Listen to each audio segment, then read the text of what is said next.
I happened to be wandering through a marina at Royal Cape Yacht Club in Cape Town, and I saw the boat that I ended up sailing, Olleanna, and she was sitting on the mooring, and I thought, wow, it's a really pretty boat. And when I did a little bit of research about her, I realized that she'd been in the previous race, the 2018 race, and I then understood the story behind her, and I thought, well, I reckon if I could get hold of that boat, I'd be able to take her around and do the race. It was as close probably to a spur-of-the-moment decision as I've ever come. So I went to the guy who'd bought her and done the repair job on her and offered to buy it, and he said no, and I continued to badger him for about 3 weeks until he eventually said yes. And by that stage I'd kind of convinced myself that I was committed, and it just went from there.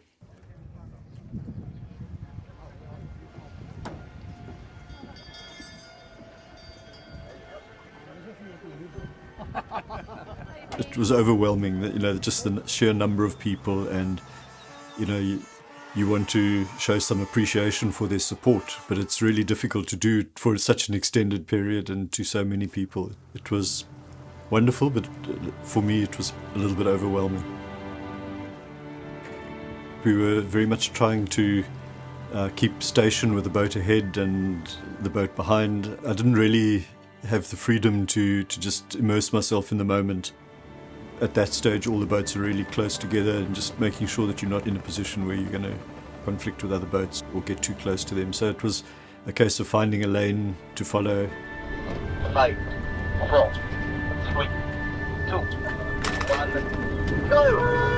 When that start gun went, it was just like, wow, I can now relax. Just getting into a routine and finding a rhythm. It's a very long, extended period of intense concentration, loads and loads of boredom interspaced with moments of sheer terror.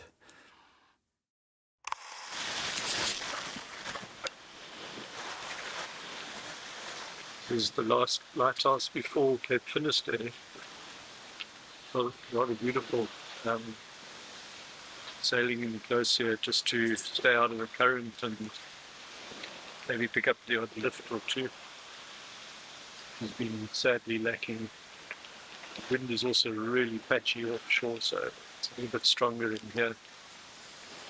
There's a slight problem that I don't know if you'll see it in the sunlight, but in the distance over there is Cape Finisterre, and it's just disappeared into the fog. So it's going to be a rounding without a recording, I'm afraid. Won't see any of that. I did a lot of reading, quite a bit of writing. Navigation was wonderful. It was great. It was a great distraction, using sextants and becoming more and more proficient at it as I went along. By and large, I've always found mariners to be really respectful of each other, and people complain about ships not responding to them or ignoring them. I find that to be seldom the case,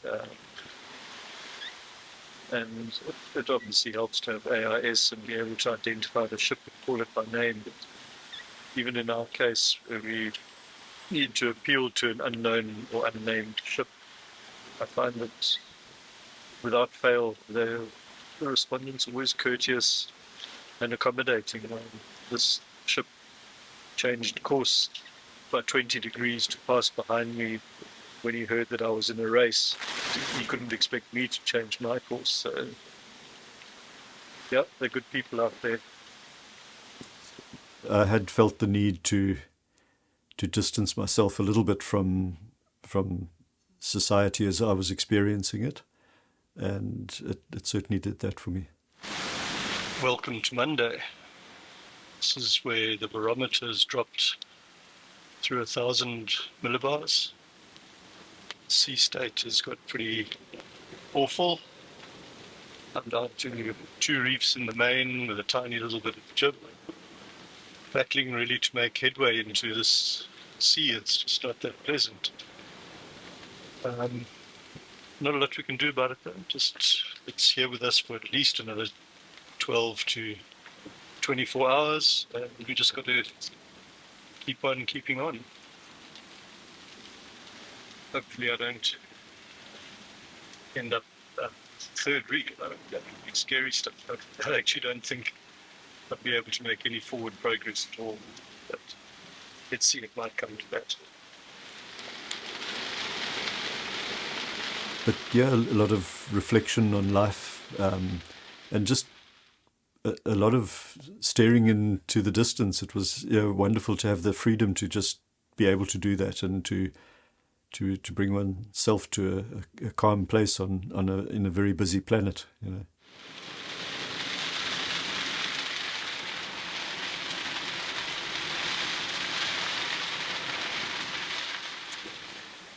Down below, everything's kind of neatish,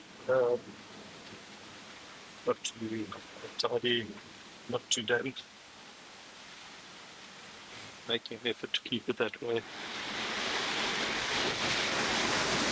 Ellen driving valiantly, thank goodness. I wouldn't want to be out there. And I forgot to mention as well, it's raining on top of all of this, so quite a gloomy kind of day. In terms of navigation, well, I don't think any of us have seen the sun for quite a while now. Fortunately, we've seen a bit of shipping and been able to get GPS coordinates from the ships. Got a rough idea where I am. I think I'm in a better position than some of the guys who haven't literally, I guess since they left Biscay, haven't had any idea of where they are.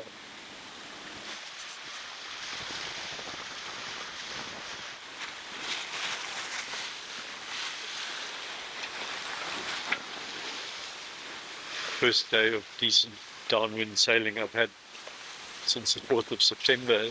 Today is the 15th. I knew that the people important to me were following the race, and so I was there with them in spirit, if not in person. The fact that I couldn't really, just at a whim pick up a phone and speak to someone took a little bit of getting used to. I think we've all become slaves to digital existences, and but it was nice to have that disconnect as well. Big old ocean out there. Haven't seen anybody else for 2 days, 3 days, except for a ship this morning. Those various points where you end up suddenly seeing a lot of people, I found quite jarring. And the first one being Lanzarote, it was like 13 or 14 days into the race, and that was one of the most difficult moments because I just got into the rhythm of not having people around, not interacting with people, and suddenly it was like this. It's just I was immersed in it again, but it got easier as we went along. Yeah, we've been following on the tracker, but everything looks good. You happy? Yeah.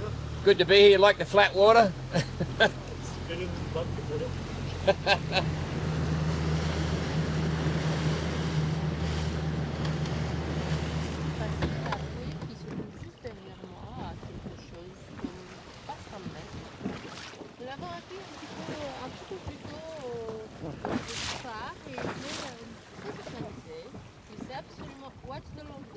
Anyway, we'll see.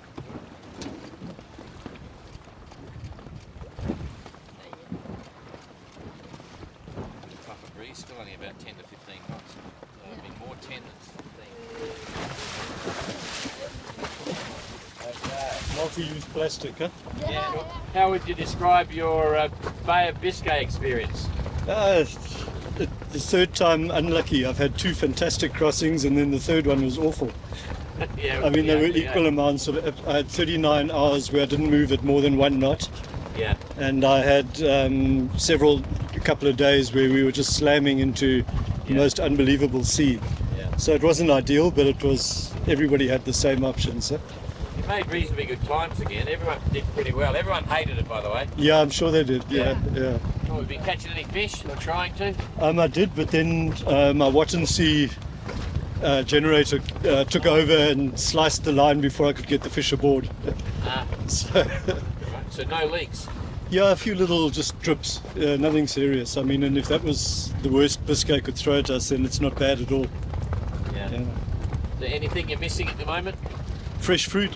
Fresh food? I had fruit on board for well over a month, and then I told you the other day, it ripened all on the same day. I think it had been frozen, and just suddenly it started melting, and I had to throw away 2 bags of apples and 2 bags of oranges.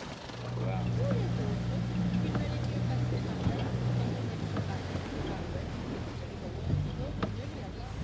Sans doute les deux demain, et ensuite le dernier groupe avec une tête pour demain.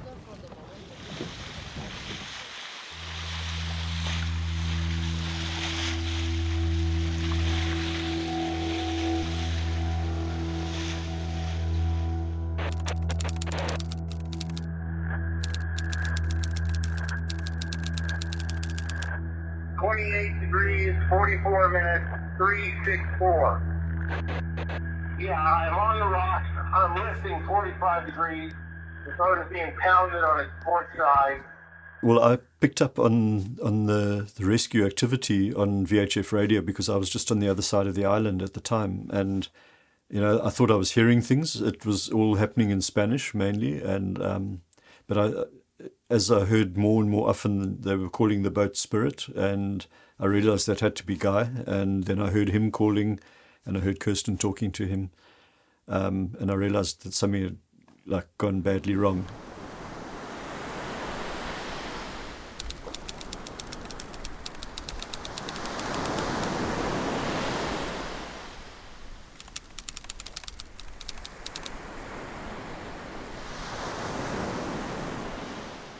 It was a real game changer, and I just found myself, the boat just started feeling more and more and more sluggish, and I just couldn't understand what it was. And I thought, well, maybe there's not a lot of wind, but then guys that I'd been sailing in company with just slowly just started pulling away from me, and I thought, there's something definitely wrong here. And in a particularly calm patch, I hopped over the side and had a look, and what I saw just gutted me. I mean, it was about 80% of the underside of the boat was covered in, at that stage, there were 4 or 5 centimeter barnacles, and it was awful.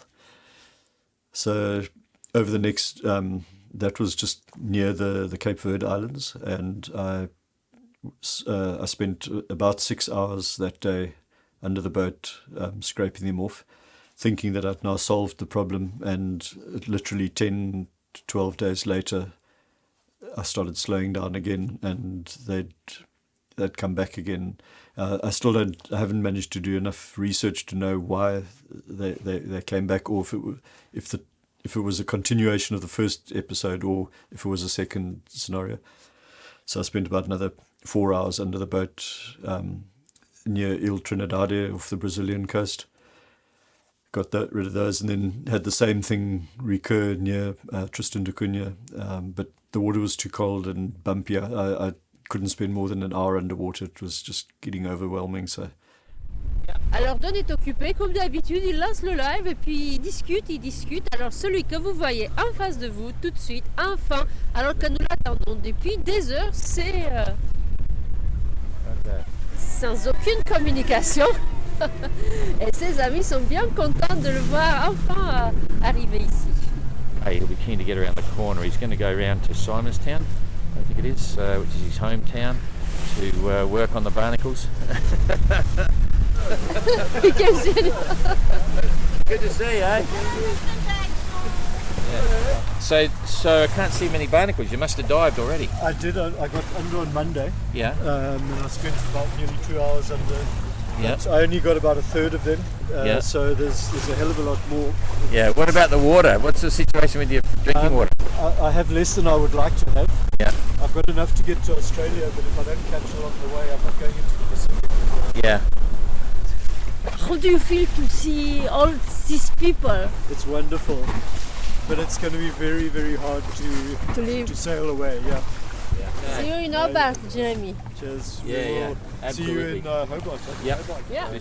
Je ne fais pas de traduction en français, vous avez compris. C'est un homme heureux qui passe avec Olleanna ce soir à Cape Town. À très bientôt ici. Bye bye.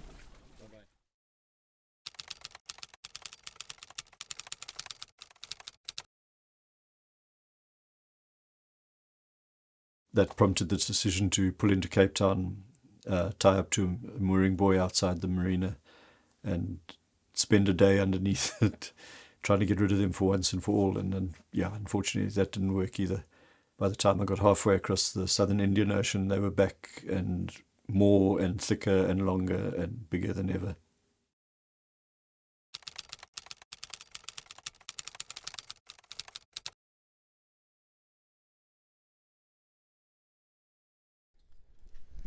Okay, Jeremy, what's your first impression? My first impression is it's a lot worse than I was able to establish by just sticking my head over the side and having a look. But in a way, I'm kind of relieved that it is as bad as it is, because I was having serious doubts about my sailing ability. I thought, I'm really just sailing really, really badly and really slowly, but I can see why we were so slow. I don't know the technical terms, but we seem to have a couple of different varieties. We've got these little blue mussels, we've got the gooseneck barnacles, and in between them, I think you identified a couple of different species that we got here, and it's just unbelievable how they've propagated since Cape Town. I mean, in Simonstown, I dived the boat. It took me 6-7 hours, but I got every single one off. But I didn't manage to get, the little this calcium kind of piece off. That was just beyond my ability as a free diver to get these bits off. And I wonder if somehow that hasn't led to the regrowth of the barnacles. There was actually no way I was going to get across the Pacific with this lot on the Yeah, I'm just going to look at the bow. I mean, we'll shoot back from the bow because it is really substantial. It's quite crazy considering it was only we worked out about 7 weeks or something. Yeah. I mean, some of these clumps, like they're just stick your hand beside that one. Yeah, I mean, look at this. I mean, it's crazy. I don't know if I can. You can't even pull it. I can't even pull it off by hand. They have to be scraped off. Yeah, it's massive. Yeah. Absolutely chock-a-block. Here we are, due south of South Island, New Zealand, 190 something miles from Snares Island. Just a quick look around inside. Everything may look nice and neat and tidy, and it is tidy. It's also very damp. Everything is damp. We've had so much water coming over the deck that it's forced its way down around the mast collar, and then it comes out in the ceiling in various places, namely over my bunk, that side. Not so much that side, and the occasional wave comes out and jumps down the companionway and ends up on the chart table and the chart table seat. So pretty much everything is damp.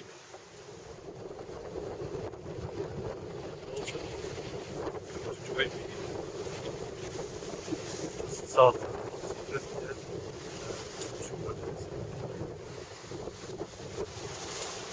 Got some fairly boisterous conditions.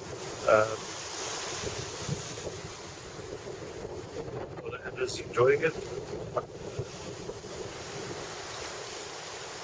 Got about a 30 knot southwesterly. Quite big swells coming in.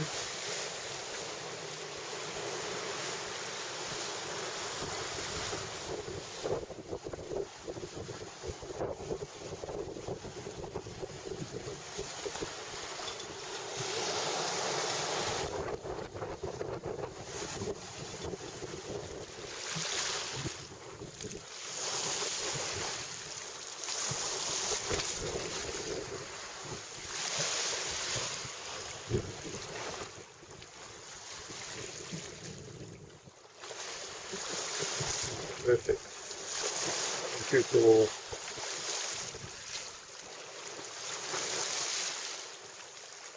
seem to be quite at home with the other species, which I'm not sure what it is.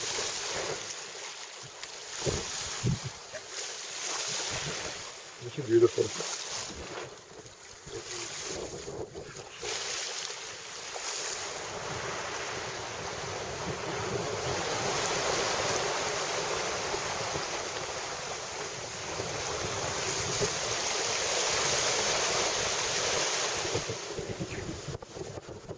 Here we are in the middle of the South Pacific, or I suppose not quite the middle, another about 100 odd miles to go to what they call Nemo, which is a point on the planet furthest from any inhabited landmass or any people.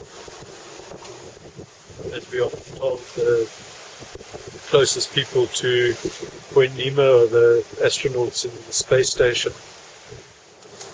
I'm not going outside to record this. It's too cold and wet. But hopefully we can get an idea of what it's all about. I'm in the greenhouse behind my little plastic tent. And Ellen's doing all the hard work. And I've got about 35 to 40 knots. What I would do without this wind vane self-steering, I don't know. I was never distressed or in anything or anxious. It was I was lucky. My boat handles it extremely well, and the setup that I had, and I think obviously maybe the tactics that I employed worked very well for me. And so yeah, it was more annoying than anything else. It was because inevitably you're not making the progress that you'd like to be because of yeah.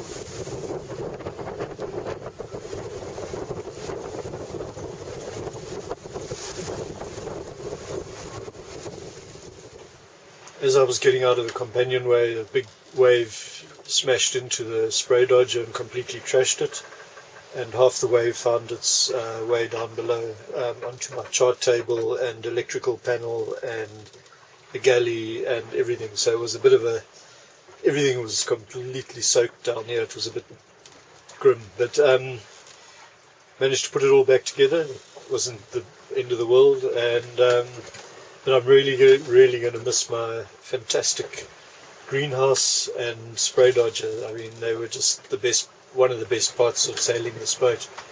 But now we're back to the old-fashioned way, no spray dodgers, and I just cannot get out of the Southern Ocean fast enough and into some warmer climates. So really looking forward to that.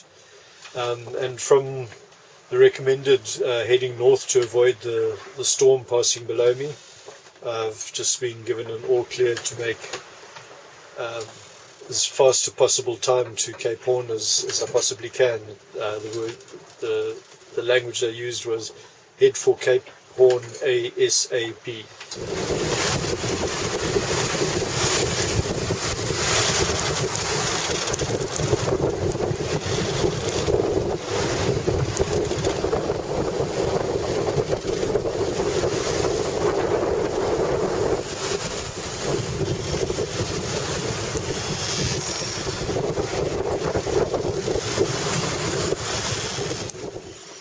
Yeah, there we are. Tuesday, 14th of March, 2023. 53 days out of Hobart, and kind of looking as though I should be around Cape Horn fairly soon. Thanks to you all for the magnificent support. It's been really absolutely marvelous.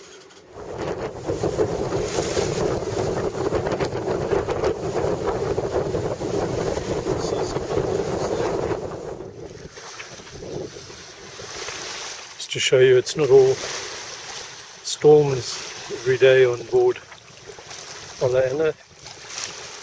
do get some pretty settled weather as well. This is what happens when a wave comes aboard and sort of immerses your tin food store. So as you can see, there's it's a bit of a hit and miss. You know, you get a tin like that and you can't tell whether it's spinach, corn, or whatever.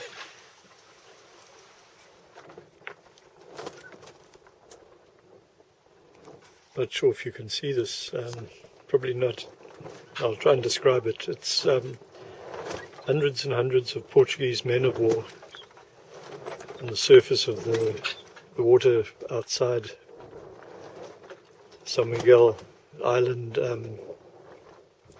off the Azores archipelago. And as the setting sun catches them and glints off it, it looks like bubble wrap. It's an incredible sight.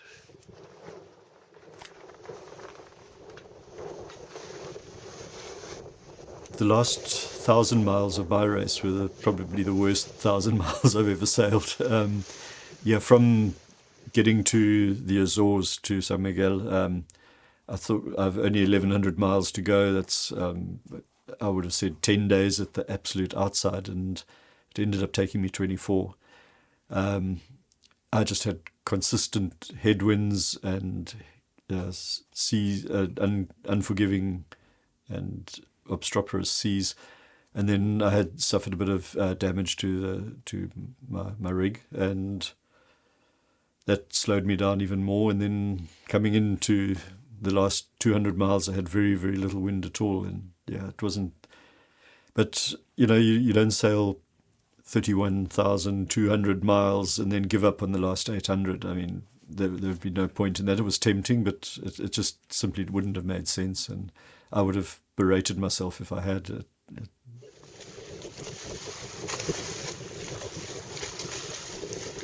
Here we have the welcoming committee. I'm not really sure how I feel. A bit of relief, a bit of excitement, a bit of sadness. It's been a hell of a 9 months, I must say. All in all, a very positive and good experience. Learned a lot about myself.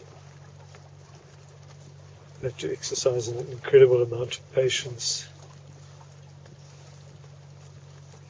Come to terms with a lot of humility in the face of forces greater than humans.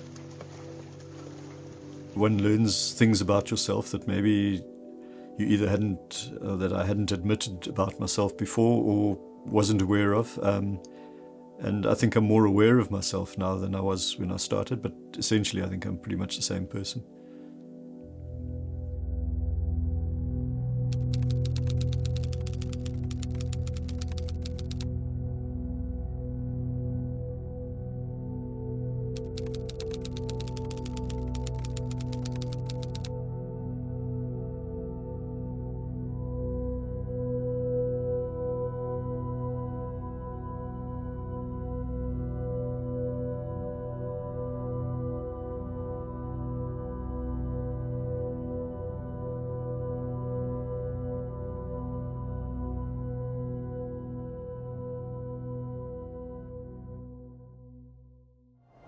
There's only about 220 people who've done it, and if you want to take on the toughest challenge there is, that's it. The Sunday Times Golden Globe will be awarded to the first non-stop circumnavigator of the world. I can remember someone coming up to me and saying, "You, this Johnny who thinks he can sail solo non-stop around the world." And I said, "We're going to try it." It was the first ever round the world yacht race. You know, out of the 9 entries, only 1 finished. But to rerun it under the same conditions makes it very, very interesting. So you're really going back in time. It's not something you do with your mind at this point. You do with your heart and you just try with yourself. This is the longest sport event in sport history. If anyone ever says this is ridiculous, he's being reckless, I'd just say, sorry, he's not. He's being a real seaman. There'll be people that will say, oh, the boats aren't safe. Do you have to spend $1 million to buy a 60-footer that does all this fancy stuff? Does the little guy not go? There's no way. The race has held that appeal because these grand authors made it sound really attainable. We're putting in half of everything we own in this race, and it'd be nice to have something left at the end. Miss! Just look at the devastation. Single-handed sailors don't obey rules, so it's a recipe for disaster. Don't come in. I can't make a jury rig. The only thing that's left is a hole.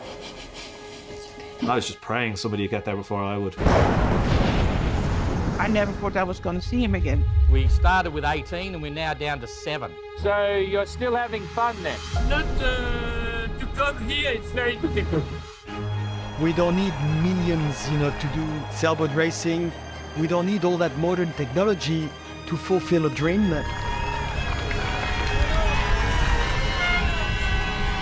I'm going to be comfortable, but I'm going to do it.